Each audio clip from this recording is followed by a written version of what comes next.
Jesse. Thank you so much for actually reaching out and saying yes to be interviewed on my podcast.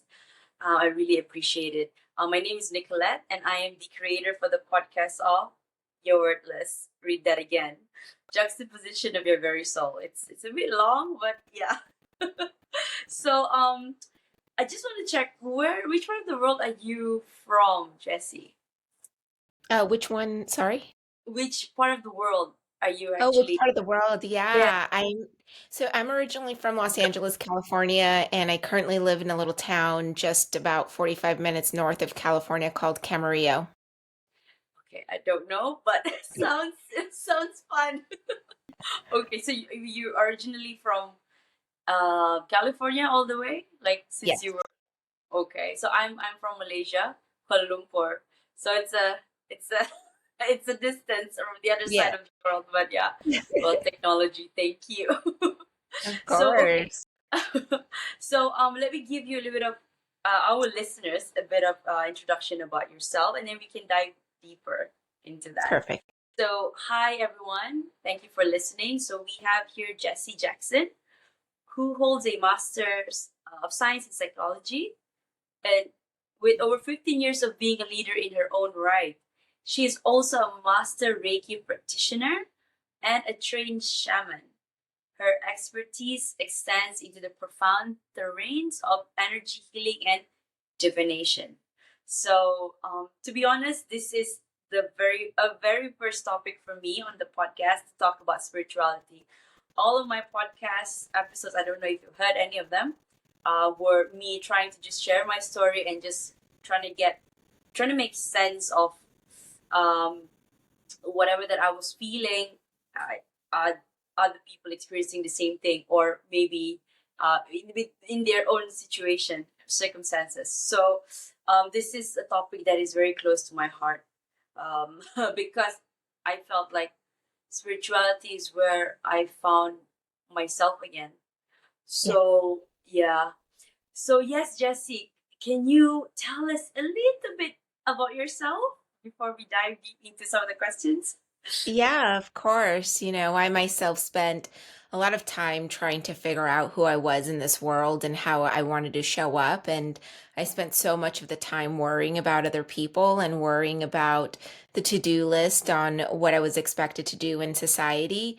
And, a few years back, about 8, 10 years ago, I finally figured it out by going inward and really, I did the psychology thing and I really love the skills that I got from that, but it wasn't until I started the Reiki, like receiving Reiki myself and looking for alternative ways and the ways that my ancestors did things, that things didn't really click for me.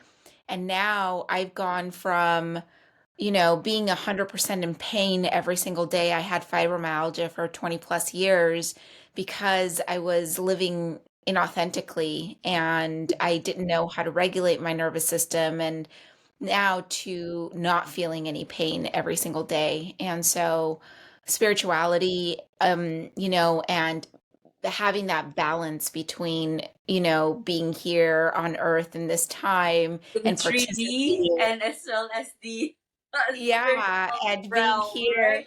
We really need right? to talk about that because, to be honest, I'm still struggling on how to balance that, and I need help. I need some insights. Yeah, Yeah. absolutely. We can definitely dive into that. And it's work every single day, but it doesn't feel like work because now I'm fully and completely integrated into my practices and it's still evolving. Wow. Brilliant. So, okay, I was reading your profile and I saw that you in the corporate life before you started, and well, this leads me to my question: that how was your journey in terms of your academic and then also your career?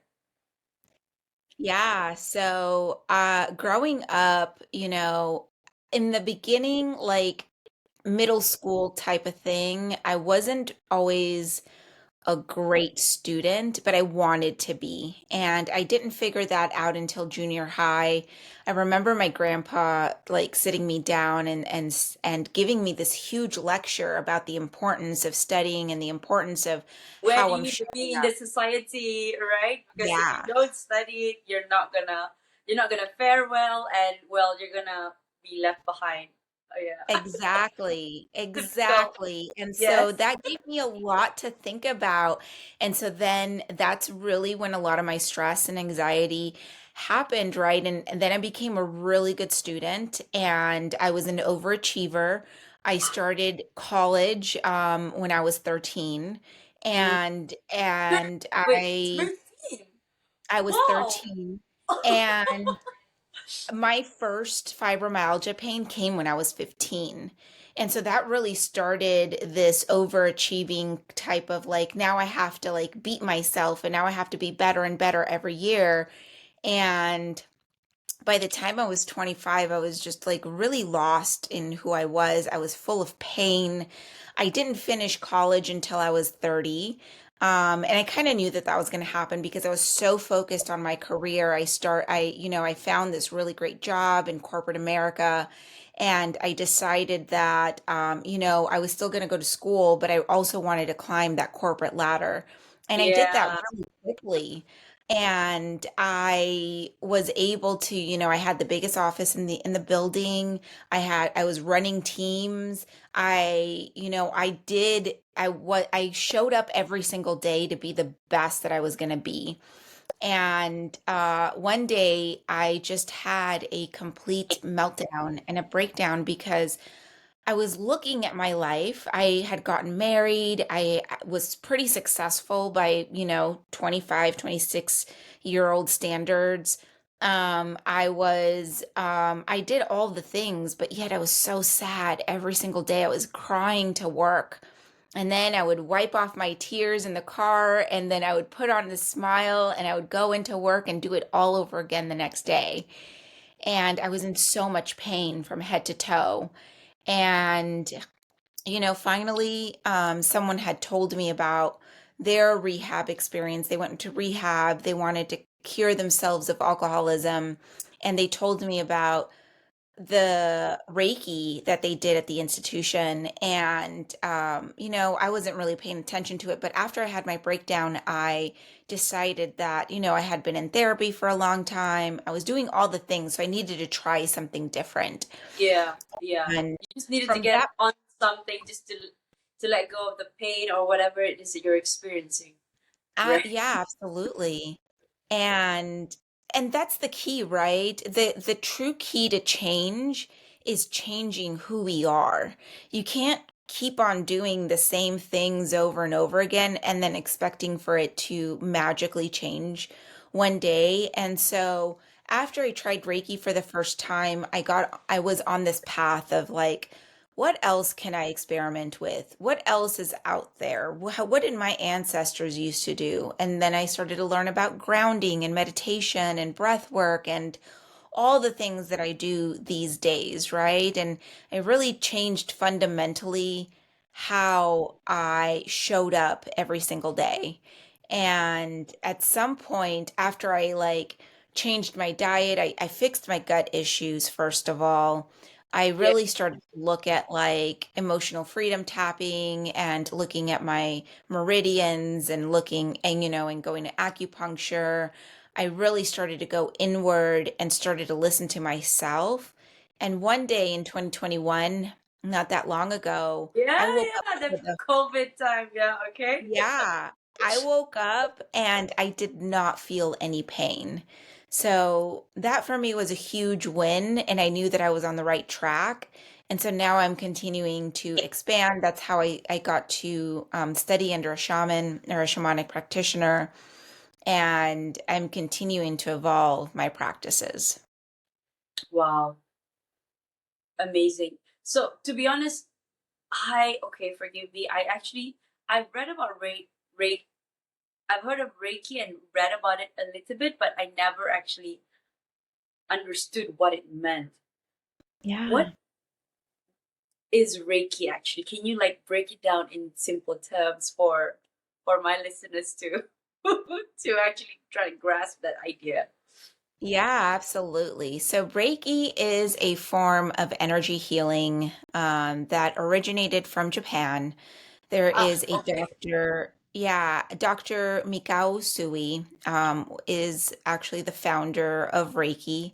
And essentially what happened, I think he was like in his 40s and he had his own practice. He was a doctor and he was looking for something deeper, something more, right? Mhm. And he did this like 3 week kind of excursion up into a mountain out in Japan. It's like And being like in Tibet, like Dalai Lama. Is it yeah, something similar? Okay, something very okay. similar, right? It was very spiritual for him. He went up there by himself and he actually broke his foot on Oh, his way up. And as he meditated up there, he got these like this vision of like the mhm. chakras, what I think are the chakras. They describe it as like bubbles and they had like geometric shapes. And And in my color, mind, they were like the chakras, yeah. yeah. And he was able to actually heal his own foot through this Reiki transmission that was coming through him. And he was able to come down the mountain with a completely cured foot. And then there was this woman named Takata who would walk by his studio every single day. She was visiting her parents from Hawaii out there, and she was really ill. And she was going to him every single day. And then after all of her treatments, she was actually perfectly fine.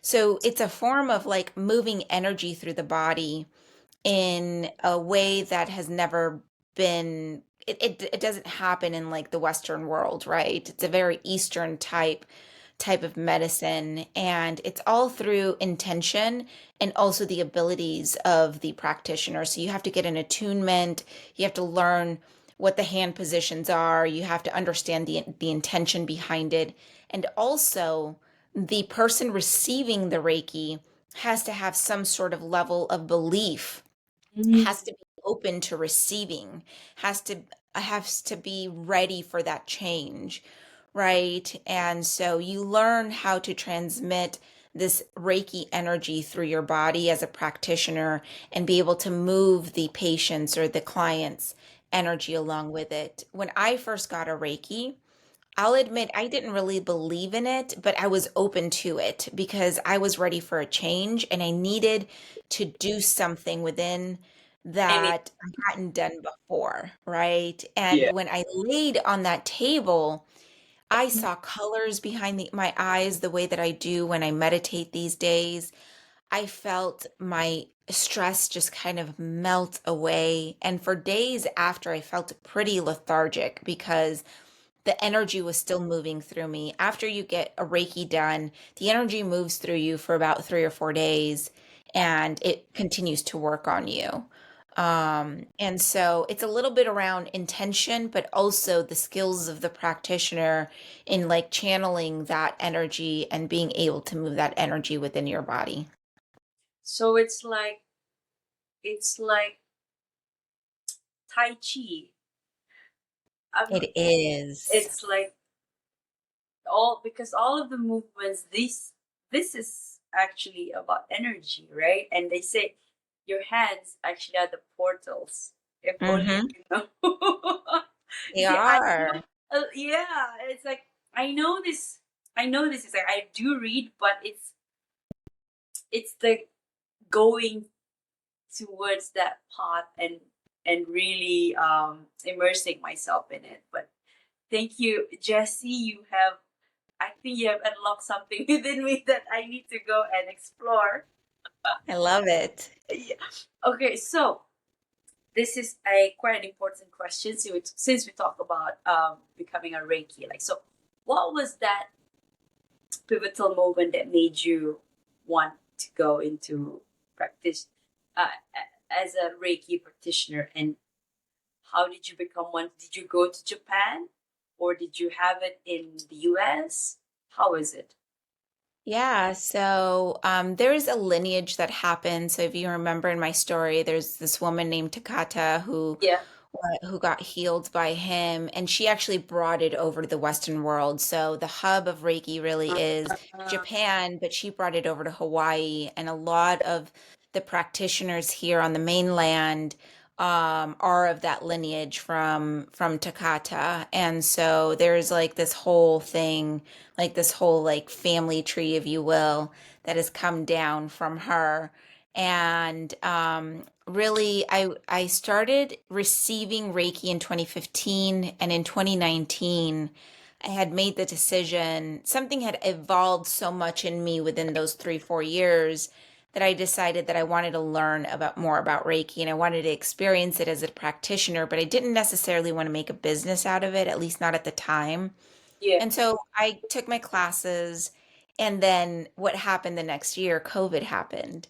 Mm, And so more and more people started asking for it, more friends, more family members were referring me out. And I was like, okay, well, I didn't expect to make this a business, but I opened up my own little spot because I really didn't want people in my home based on what was happening in the world. yeah. And I started offering it. And so really I am still in the corporate world. So You're still nine to working. five, I'm Oh, still working, but I okay. have more of a balance these days. I Mm, am able to give back to my community. I'm able to, I also do this online because it's possible to do it online because energy doesn't understand time and space. So, thank you. Yes, I need to quote that. Energy doesn't understand time and space. Yes. exactly. And so I it just evolved over time. I believe that this was the path that I needed to do because now instead of working 15, 18-hour days in corporate America, I literally only work 8 to 10 hours, and then I'm able to transition into my practices and sharing with community and being with community. And that's really what fills my cup and brings me joy. Brilliant. So you're still working. This is the reason why I asked, because some of the questions I'm going to ask will be related to me as well. And I'm sure a lot of people, they do want to dip their toes inside the spiritual world, but they just don't know how to juggle between the 3D world where they need to still find their means because they have bills to pay, like myself. But they still they do want to do that. So I think it's really amazing to have you online for you to actually teach some of this insights, share some of these insights. So, okay, on to the next questions. In your own words, what does spiritual journey look like?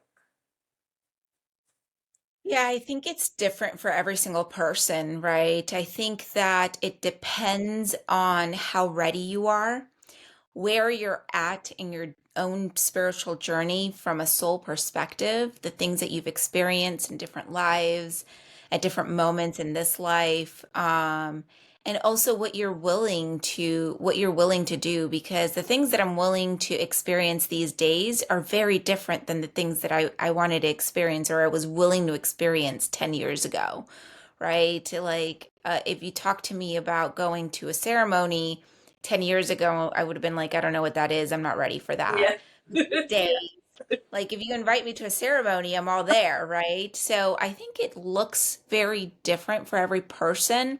But I think what's important is to be open to new experiences.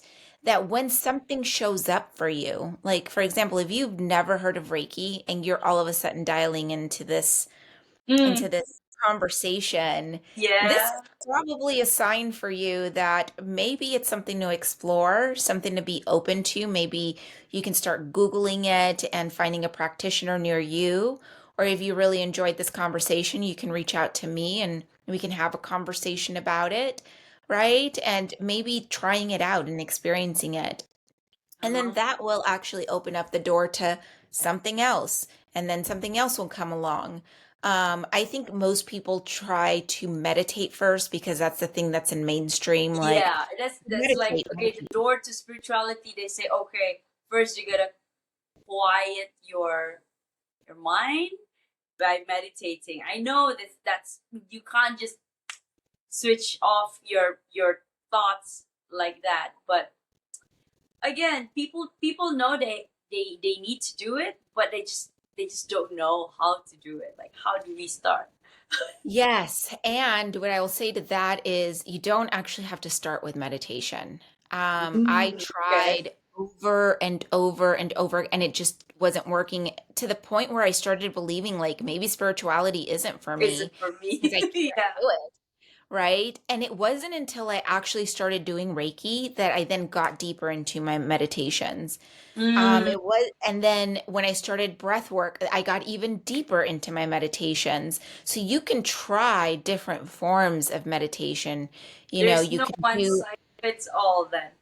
no, not at all. You gotta look for what works for you. And the only way to do that is to actually experiment with it. So you can try a breathwork class and see what happens there. And maybe you experience these incredible things and you can continue breathwork and then incorporate some meditation into that. Because breathwork is very different. Breathwork, instead of quieting your mind, what you're doing is you're actually inviting thoughts in. So it's the opposite of that. Ah, So it's really incredible to try new things. You mentioned Tai Chi. Tai Chi can also be a very beautiful form of meditation, and it allows you to calm your mind. I tried sewing like with a machine, and yeah. that to me was very meditative because all I was doing was like trying to pin the things together and I wasn't thinking of anything else. It was very meditative. I sometimes golf with my husband. Golf is a great way to meditate because all you're thinking about is where's my ball? Where did Yeah. my ball go? Yeah. So there are so many different ways that you can try quieting your mind down and trying different formats of meditation. The other thing I will say is I completely changed my morning routine. Mm, So I used to be somebody that would wake up and just take my phone and start scrolling, start yeah. looking at work, start, Guilty of that. Guilty. right? When's my first meeting? Yep. So what I started doing is before like when I would start getting ready for bed, I would look at my calendar and be like, okay, when's my first meeting tomorrow? Okay, it's at 7:30 a.m. So I'm gonna wake up at 5 so I have enough time to get ready, to do my morning routine. Or maybe I'll decide to do my morning routine after my first meeting or whatever. And then I drink my cacao. So, cacao is a beautiful way to connect with Mother Earth, to connect with your heart, to open up your heart. So, there's a lot of supplements out there that you can also start with. So, if breath work and Tai Chi and golf isn't your thing, that's okay. You can look at different supplements that's out there. If health is your thing, you can look at ways to connect with Mother Earth and I maybe do go and do a workout, or if it's not a workout day, then I'll do a meditation or a breathwork class. So I do take time for myself in the morning before I even look at my phone. And then the last thing that I do is I look at my phone, I get ready for my meeting, and then, I'll jump on. But the key is to spend enough time with yourself and taking care of yourself. I like to think of like I'm now a professional self caretaker because that is exactly what you need to do, or what in my opinion, what all of us need to do in order to really step fully and completely into our spirituality. Because once we fill our cup up in such a way, then you're able to show up for everybody else and be there for everybody else and do what is needed and expected in this 3D world. Beautiful. I have a question. But why do sometimes people, when I say people, me, sometimes I do feel guilty, like taking care of myself first or just putting myself directly into work because, okay, I need to be super ready, 100%, 200% for this, whatever meeting that I'm gonna go into. Like, Yeah, there's a couple of reasons. So the first one that comes to mind is that we've been so successful in the way that we've been operating. We know in our minds, or we think in our minds, that that is what works. We Yeah. show up, Yeah. we get the paycheck. We've Yeah. gotten here in to a certain extent. Now, like, yeah, where I'm saying it's because of the paycheck, and I've got to give back because it's like your worth is defined by that, which is wrong, Mhm. but you can't detach yourself from it completely because it's like a catch 22. So, yes, Jesse, help me out here. Absolutely, yeah. So we've been conditioned, right? We've Yeah. been taught that is a belief that we have within ourselves. And to do anything different, there is this sense of guilt, this sense of like fear. Like if Mm, I don't do this, then yeah. I won't be What? successful or I won't get Yeah. paid, Yeah. right? What if And I get so what if I get it's a replaced tomorrow? right. And that's a story that we're telling ourselves, right? You're Yeah. still going to show up and do these things. The only difference is that now you're going to take care of yourself first. Because really, the only way that you're going to be able to show up fully and completely and refreshed and ready to do the work in a better way, in a more efficient way, is if you take care of yourself first. And you mentioned guilt. So, guilt is something that I had a lot of and a lot of shame. And Yeah. it was hard Yeah. for me to admit that. Yeah. And where that came from was the way that I've been treated in the past, the things that have been said to me, the things that I've absorbed into my body and maybe forgot about. And so now that has dictated my behavior as well. And so the key to that is identifying those core beliefs. So one of my beliefs, and you mentioned it also, was like, I have to take care of everything else first, and then I can worry about myself. And the Mm. way that I flip that around is, okay, let me experiment with this. I'm not saying that this is how I'm going to be forever moving forward, but let's see what it's like to take care of myself first. And let's see if I can show up in a different way. Let's see what that feels Mm. like. Let's see That's what very good. what the outcomes are. I'm still going to do all the things that I said I was going to do, but now I'm going to take a little bit of extra time and I might rearrange my schedule so that I can take care of me first. And I'm going to do this for about a month and then see, because if you just do it for one day, you're not going to know, right? But if you do this for a few days in a row, a few weeks in a row, and then you can start to kind of see how you change. For me, I everything changed. Like the cheekbones changed for me. There was more light in my eyes. I was showing up more joyful. And I got to a point where I even threw away my to-do list and was okay. Good. Now let me I'm starting to experiment. do that. I'm experimenting not to rely on my to-do list anymore. I love But that. yeah, at times I do catch myself writing because you have that fear. Okay, this is very urgent. It's important. My boss wants this. I still need to write it. But having that trust, enough trust and belief in yourself that you are going to do it. I think it's simple. It's like, Yeah, but it's like it's there, but it's I'm not fully grasping it yet. But I can tell, I can report to you that yes, I finally have that awareness. I love that. That's amazing. That's really incredible. I mean, even though I threw away the to-do list, there's still things on my calendar. Like today, we showed Yeah. up to this podcast, right?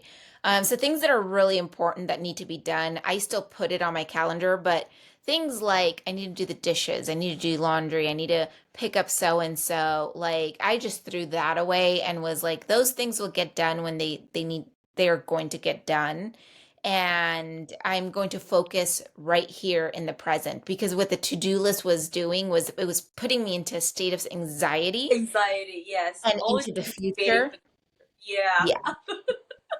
Yeah. So I love that you said also trusting yourself, right? So you're building that Yeah. trust within yourself. So Yeah, that's to really like that. beautiful.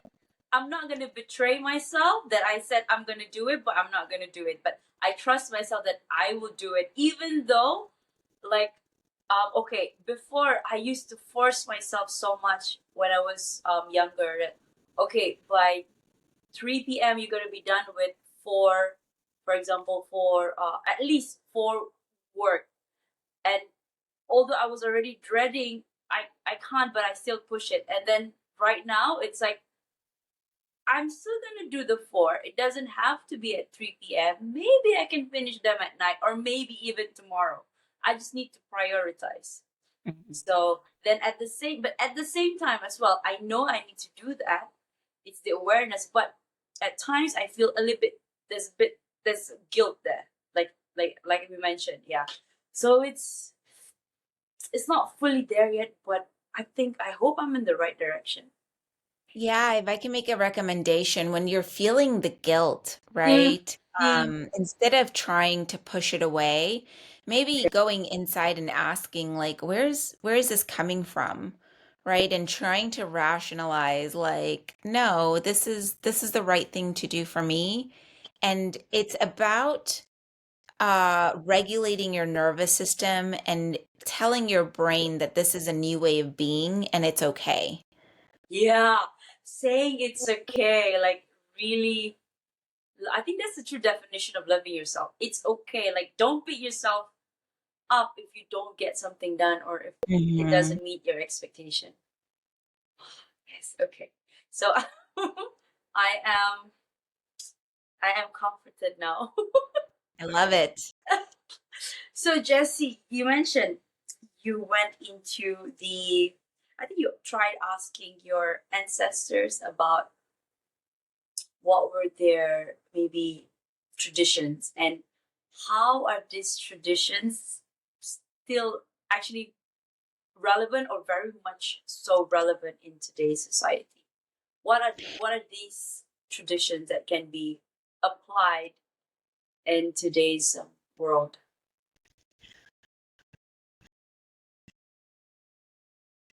Sorry, I had to cough for a second. No worries. Um, but so there's a lot of I didn't know where to start as well. Okay. And some of the things that came up during my journey was like doing grounding, being outside. And I feel like in society today, wherever you are in the world, we are so ingrained to just go, go, go, do, go to work, come back, do the same thing every single day. We don't put enough emphasis on actually being outside and connecting with Mother Earth, talking to the plants, talking to the trees, smelling the roses, if you will. And so I started very like just by simply doing that, taking off my shoes. It's important not to have rubber underneath your feet, and most shoes have rubber in them because what happens is there are these charges that come up from Mother Earth that allow you to ground and allow you to connect. And so by putting your bare feet, even if you have socks on, your bare feet on grass or dirt, it can bring you back into your body. It can actually um, ground you in such a way that you are connected. And then I started doing little things like maybe lighting a candle and saying a prayer or saying my intentions, right? Those are things that our ancestors used to do at some point in time, right? They used to be out in nature and commune with nature. They used to connect with the fire. I Yeah. use a lot of the earthly elements to connect with my ancestors. So if there's wind outside, I'll go and stand in the wind and I'll ask the wind to cleanse my auric field. I will put my hands on the trees and feel into their spirit. I will, like I said, stand barefoot on Mother Earth and connect and put my roots down onto Mother Earth. And I love to connect with the fire, whether that's in the fireplace or around the campfire or with a simple candle and just staring into it. That can also be a great form of meditation, like how we were talking before. Just staring into the flame will allow you to connect as well. And so those are really simple things. And then I started to get deeper into like actually speaking with my ancestors on the other side and just asking. Like my grandmother just recently passed away last year. I'm so And so I sorry would to hear. Thank you. I would pray and I would ask her for guidance and I would ask her for prayers and I would pray for her, right? And even though there isn't a physical answer that comes back, there's ideas that come up. And I had this idea to start a little garden as I started to work with plants. And she used to love to sew, and so I would sew. My grandpa used to love to cook, and so every time I'm in the kitchen, I think about my grandpa. Every time I do a cacao ceremony, so every morning when I do my cacao, I think about my ancestors and I ask for healing within my heart to heal and to show up with compassion and love for myself and for others. So there are little things that you can start to do, and then that will evolve into ideas and other things. You're gonna get these transmissions, or you're gonna get these it's going to be shown to you in what is the right thing for you to do. And these are things that you can do by yourself, but also if you have family members that you can ask about stories of grandparents and great grandparents, you're going to start to kind of see little things like, Connect the dots. yeah, when my grandma passed, we would sit around and talk about like traditions and like things that she used to do and prayers that she used to say. And then we would even talk about her mom and how she used to have like these types of like potions that she used to make. Like there's something called Florida water. I'm sure people have heard of it. And my great grandma used to make her own Florida water, and I'm like, oh my God, I make my own Florida water. That's kind of crazy type of Sorry, thing. what's okay? I've never heard of it. Is it like kind of Yeah, a so Florida water is you can probably Google it and it'll come up. But Florida water is like this water that you make that is used for cleansing. So instead of like sage or smoke, sage? Okay, okay. So yeah, we you can actually use Florida water and bless your home and cleanse your home. mm, Well, I use it on myself to cleanse myself and remove any energy that's not mine and things like that. So, and apparently that was a tradition that we've had in my family for a really long time. And it's something my parents used to always have around at home. So that's where I got the inspiration from and where I knew it from, but I didn't know my great grandma used to make her own. And so that was really cool to learn. And even in your culture, like there's a lot of cultural things that you can look back in history and see, like certain dances, certain music, certain songs that you can connect to. So, like for me, I have a whole playlist of songs that have been sang throughout all of South America because my family's from South America or Central America-ish. Um, so they're from Panama. So Panama's not part of South or Central America. They're just their own thing because they're independent. Anyways, um, so uh, there are so many ways to be able to connect in modern day to our ancestry and to the wisdom that they brought with them. wow. My grandmother, she was, I would say she was pretty I would say she was a ritualistic individual as well, but she passed on when I was very young. But I remember because growing up, my mother would tell me something and then she would make reference about something Mm. to her. So it's like I would be remembered. So I think at this point where I am right now, I know we're continuing to evolve. I do feel like I'm closer to her at some. I think so. Yeah, like I I love do. that. Yeah. I ask like whenever there are things that I don't know how to process or how to move forward. I before I used to think like, okay, I can do this by myself. I don't need help. I don't even tell my parents because I don't want them to worry. But it's okay to actually connect, and if because my parents, I I don't live with them. They're a phone call away, but still, you kind of need that something like a guardian. So it's like a guardian angel, or also can be your ancestor. So however you want to portray them as. So Yeah, absolutely.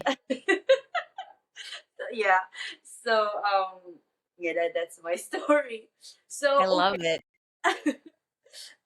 Yeah, you also mentioned that, I think, I don't know if this is in one of your episodes, unlocking the joy in unlocking joy in the everyday, right?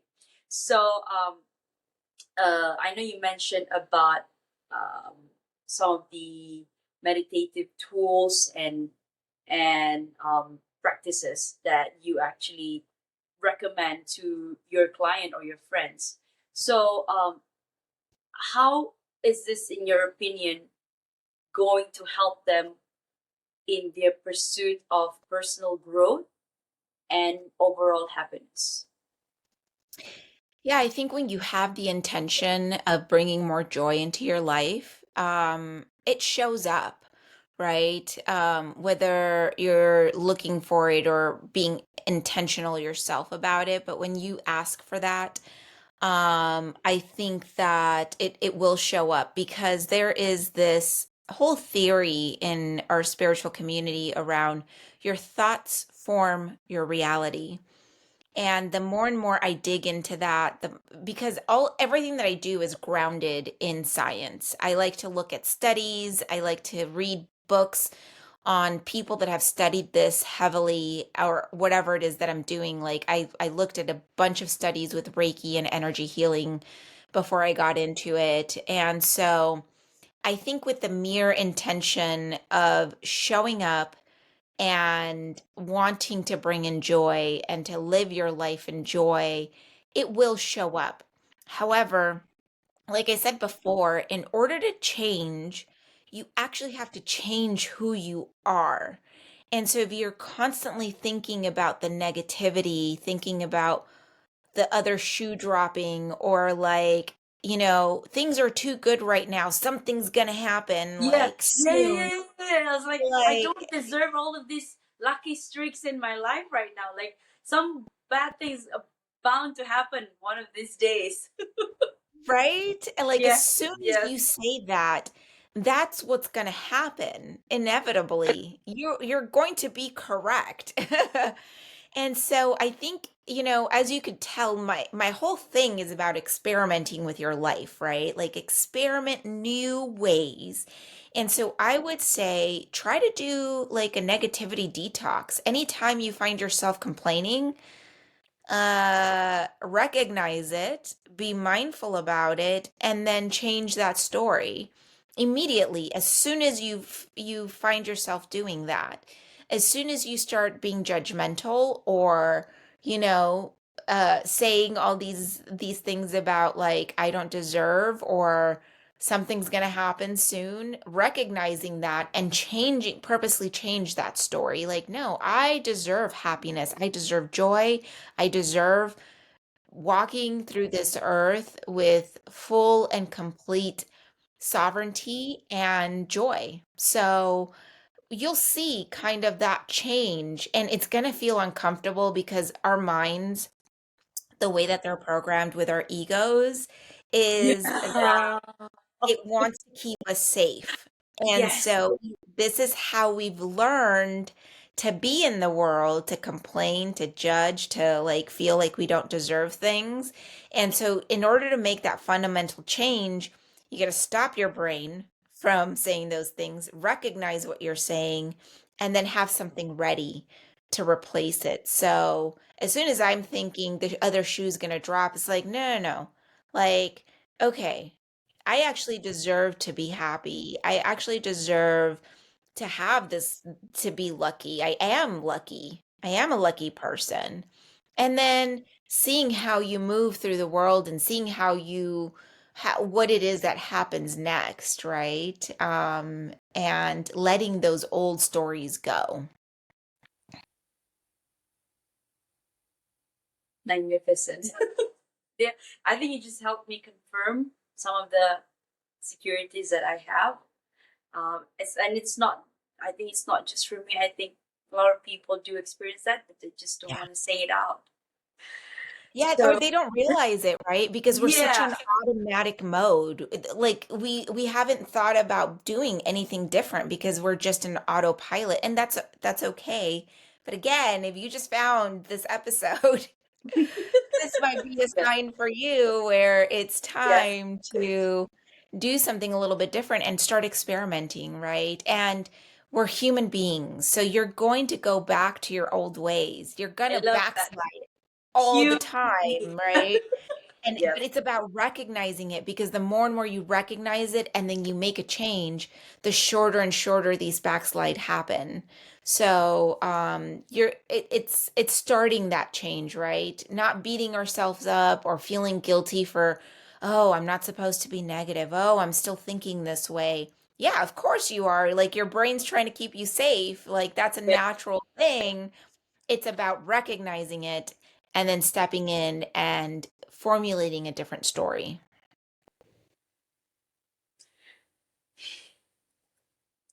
I want to talk about the career since I still have a 9 to 5 and you're still working as well. Yeah. So right now, I have been the person who's been big into chasing to be at least at the pinnacle of my career. But um, I have since shifted my focus into spirituality. But I do not want to let go of that pursuit. But at the same time, I also want to be a light worker. So can a person be that? Can you be successful, but at the same time you be in tune with your true self? When I say true self, with your higher self, like how does that? How can one achieve that equilibrium? Or Yeah, absolutely. So I definitely feel like both can be achieved. I think that we're so trained on like you have to pick one thing and that's your yeah, one thing. yeah, And that's not necessarily true. I see a lot of people that want to go into spirituality, but also need to make the money, need to live in society, yes, right? And they're trying to figure out how to make that transition. But my whole thing is like, you don't actually have to be one or the other. You can be both things and integrate both things. But like I said, if you are in the corporate world or in a 9 to 5 and you know or you think you know what it is that needs to happen to be the best that you can be, a lot of the spirituality stuff is going to fall to the wayside. And so what my recommendation would be like to take a little bit of time to make things efficient on the corporate side or in your 9 to 5 and just be at that level for a little bit while mm, you're then focusing on your spirituality and making changes to your energy, changes into who you are and being the most authentic self that you can be, and then coming back and like stepping it up. Because once you make the changes on the spirituality side and you're changing your energy, things are going to change on the job front. So I'll give you an example. For me, my job required me to be on 6 days a week, 15-hour days, sometime 18-hour days. It was insane. And so I really took the time and started doing like pandemic was great for me because I took the time to really focus inward and make all these changes at an energetic level. And then my job started to shift. People at my job started to shift as well. Like once you start healing yourself, when you start making the changes within yourself, you start to see everybody else around you also make changes. And so, what I had asked for during my time of up leveling and changing my energy was I need my job to be a normal job where I can work 8 to 10 hours. 10 hours is fine and I can still have time for my spiritual stuff. And things started to shift in that way. Things started to kind of fall into place. And now I no longer work more than 10 hours a day. And I also have time for my spirituality. And I also changed my morning routine. And like I said before, I started to take better care of myself. That is the key. Taking care of yourself will then bring in this certain balance. And there's this saying that they say everybody should meditate at least 15 hours a day. And when you're busy, you need to meditate an 20. hour. I, And it doesn't make any sense because if you're yeah, busy, you're yeah, like, yeah. I don't Wait, have any yeah, I'm gonna time. ask you again. But Like, I can you break promise that? you, if you Okay. did that, it changes everything. It changes everything because I've done that. It's like, oh my God, I'm really busy. I have like back to backs all day. But hold on, I have an hour here. Let me go ahead and meditate. And it has changed my entire day. Things start to fall away, things start to get into place, things aren't as anxiety driven or stressful. And what does that tell you? Because I've prioritized myself, I've prioritized my spirituality, everything else fell into place. So again, what I would say to that is experimenting, right? Making sure that you're doing the things that you need to do at work, but also carving out enough time to take care of yourself and learn new things in your spirituality. And then you're going to start to kind of see that equilibrium. Brilliant. Okay. So those listeners that are listening out there, please heed to this advice. Let us all learn together. And it's Oh, possible. It is totally possible. And I'm not saying it's going to be perfect every single day because it's not. yeah, yeah. There are Like, days where I have to absolutely do a lot at work and that's fine and but then I do take time out. Maybe it's at the end of the day, maybe it's during my shower, even during my shower, like I'll do a mini meditation. I do incorporate like my spirituality practices are so embedded in me that it feels weird not to do it. It's like brushing your teeth every single day. Like it just feels weird not to do it, right? So, it's about cultivating new habits that you really want in your life and sticking to them. and it's about the simple things. You don't even need to make it very big to start. Exactly. Exactly. Okay, so maybe a few more questions before we end.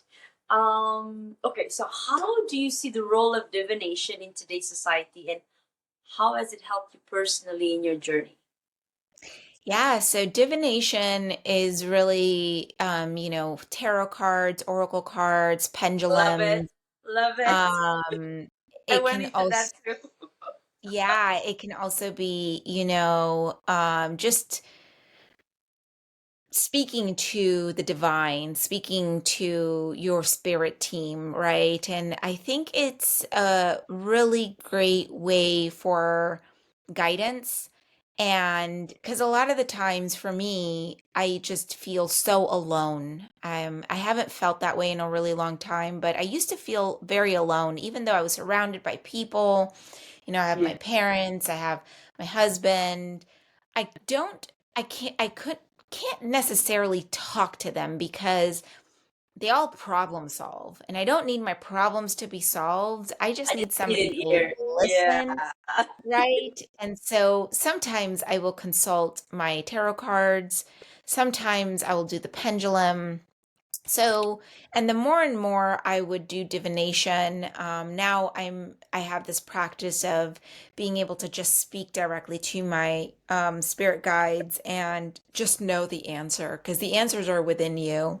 Yes. That took a lot of practice, and so incorporating that into your everyday, incorporating that into what you do for guidance or what you do to kind of see different options can be very helpful for many because I know that when I consult the tarot cards or the oracle cards, I'm able to kind of see what's coming down or where I'm at in a different way of communicating or a different way of having a conversation. And then you also have the option to change those outcomes Because at the end of because the day, it's free will. It's free will, yeah. And so I think it's a great way if you're able if you're open to it, and because a lot of this can be a little bit out there. It could be too Taboo. woo for people, Yeah, yeah. yeah, yeah, exactly. Exactly. But there are a lot of oracle cards out there, like angel cards and things that Mm-hmm. are specifically made and intended for you to have guidance and for you to have like the best outlook moving forward. And so I, again, it's all around experimentation and feeling and looking at what feels good. Tarot cards are all the same, but oracle cards are all different. And so Yeah. going out and looking at what oracle cards suit you the best. I also have a video on my website in my blog section about pendulums and how to use a pendulum. Pendulums is a lot like muscle testing. I don't know if any of you have actually muscle tested. A lot of doctors use this nowadays, or chiropractors use this a lot. Where, for example, if I'm looking at a new supplement, like let's say I'm trying to do a new vitamin, Yeah. I hold the vitamin to my stomach and then I see which way my body sways. And my body might say, yes, this is the right supplement for me, or no, this is not the right supplement for me. Because there have been times where, like, I'll take like vitamin K or something and it just doesn't, I don't do well with it. And so before I take it, I can do a little bit of divination by muscle testing. You can look up muscle testing on the internet and how to do that, and it my body will tell me whether it's good or not. I had a client who she wasn't feeling well, and I had this kind of notion or idea that it might be something that she ate. And so I Mm. asked her, "What did you eat recently?" And she said salmon. And I had salmon in the fridge. And so I held the salmon to her stomach and I asked, and I did the process to muscle test her, and sure enough, she's allergic to salmon. So you're Um, able to use these tools to be able to understand your body better, to understand yourself better, and to get to know yourself better. Like a lot of the times we've been told who we are, but we've yeah, never really experimented with who are we actually. And so divination can be used to like just have a deeper discovery into who you are. I love that. Because I started my tarot as well, and well, some were skeptical, some were like, oh, okay, let's see. Nicolette knows how to read it, so let me ask. So true enough, I stuck around. It's like just exactly what you said. It's like I just needed a message from somebody, anybody, and I found it in tarot. And now I've moved beyond tarot, and now I'm actually speaking to people. This is Oh, one I reason love that. why I started podcasting as well. Oh, I love that. Yeah. You have a podcast too yourself, right? I do, yeah. I have two of them. So I have Beyond Meditation, which is with a co-host, and right now we're not recording. We only record like 4 or 5 months out of the year, and I miss it so much because I love being in community and I love learning from other healers and people. So I have a YouTube channel called Sacred Arts where I talk to different people, everything from the practical to the sacred. And for example, I had a sex coach come on a couple weeks ago, and we talked Oh, about I need that. the power of self-pleasure and the Yeah. power of exploring yourself. And then I had somebody come on last week or this week to talk about cleansing your home and Mhm. organizing your home and what that feels like and how that affects you psychologically. And I thought that was really wonderful. But then I have other very spiritual people. I'm having somebody come and talk about their near death experience and what Wow. that was like. So I'm really excited about that because I'm really into like researching, and I actually look at the Institute of um, Association of Near Death Experiences, and I've been listening to a lot of people talk about it, and it's so fascinating to me. And so yeah, check it out. I'm really excited for Definitely. that new channel and all the things that we're talking about there. Sacred arts. Okay, I'm gonna follow that after our call. Absolutely. Okay, so there are a few I really because some of the questions that you posted are actually really, really relevant. So I'm just gonna ask you for the benefit of the listeners. Yeah. Sure. Um. Yeah. So, how do you strike a balance between the wisdom of ancient spiritual traditions and the demand of our modern lives? How do you? Yeah. Yeah. Yeah. So it's all about having this like balance, right? And having so like understanding what works for me in terms of like connecting to my spirituality and incorporating that into my everyday. So I still take meetings, I'm still out in social media, I'm still a participant in my community, right? But I no longer just get up, look at my phone, go to work and come back and do it all over again, right? I am actually out and what do you call it? Connecting with people. I'm actually out there talking to people. And at the same time, I'm also taking really, really good care of myself. And so I use the divination. I use the cacao to connect with my ancestors because cacao is a very ancient ceremony practice in South America, right? And this is stuff that my ancestors used to do and they things that they used to drink as well. And I also use supplements to help me connect, things like silica and hishuwu and things that will help regulate my body. I also use the power of like setting intentions. Some people might say that looks like prayer. So if prayer is something that you do, that's a way to connect to your ancient wisdom as well by asking God or creator or your ancestors or your spirit team, right? Meditation is a really great way to connect to your ancient wisdom and your inner self while you're still operating in this world. So Well, those are a few you ways. still have a body. Yeah, Yeah, because I always remember, like, okay, if I'm chasing so much, but at the end of the day, I know it's the soul that matters. So what for am I chasing? But then I remember, okay, you're here because you are here to experience being human. So absolutely. Absolutely. But how do you balance that, right? Because most yes, people has never even acknowledged the soul within them, right? And it's an like easy they way, have, yeah, they're a body and they have a soul. It's not like you're a soul and you have a body. Yeah, it's supposed to right? be the other way around. Yes. Exactly. So one easy way to do that is actually just stare into your eyes in the mirror. Connect with Really? that inner part of yourself. Yeah, most people don't do that or won't do that. It can be a little bit off-putting, but Yeah. Yeah. that is a way and so that's another way to like build up confidence and self-worth because you're actually seeing who you are through your eyes. Oh They my say the god. eyes are the Because the windows of the eyes are soul, right? windows to your soul. Yes. So connecting with yourself in that way and even going deeper into meditation and talking to your soul and acknowledging that your soul is there.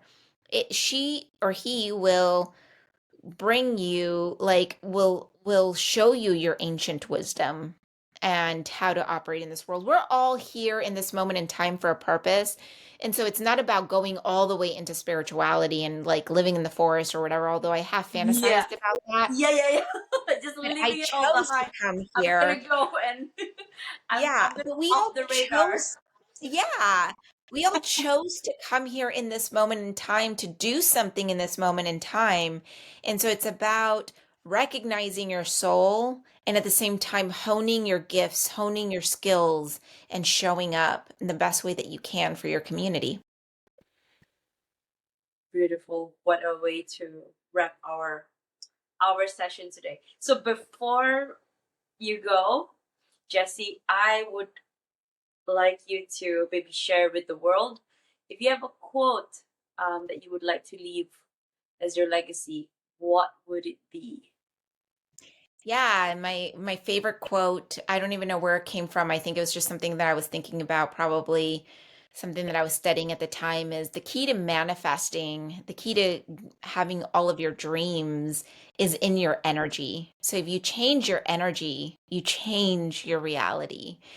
And so it's really about, again, experimenting. It's about getting to know yourself, taking care of yourself, and raising your vibrations to a point that you're matching the vibration of your dreams, the vibration of what you're trying to manifest.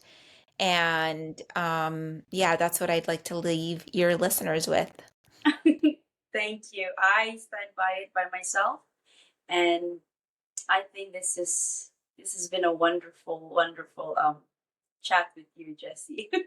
I Of hope course. to follow your. I definitely would follow and your podcast and your YouTube channel. Definitely.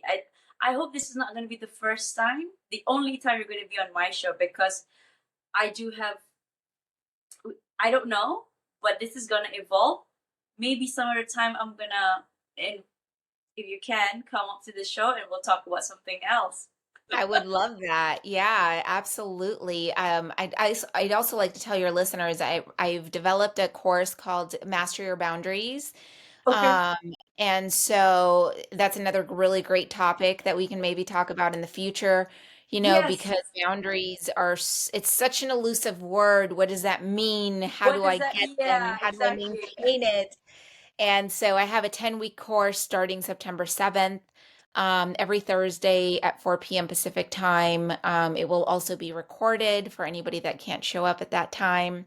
And it's about really having the space and time to understand what your boundaries are and what they are and how to maintain them. And it's just in time for the holidays so that you Yeah. can practice the boundaries that you have set and that you have learned about yourself. And so it's going to be September 7th through November 9th. It's a 10-week course. Brilliant. Okay, I'll be sure to include that when I post your this episode up. Awesome. Awesome. Okay, thank you so much, Jesse, for your time, and I hope to speak to you again soon. Thank you, Nicolette. I hope you have Thank a you, great Jesse. day, You. and I'll talk to you soon. Thank you. Bye bye. Bye.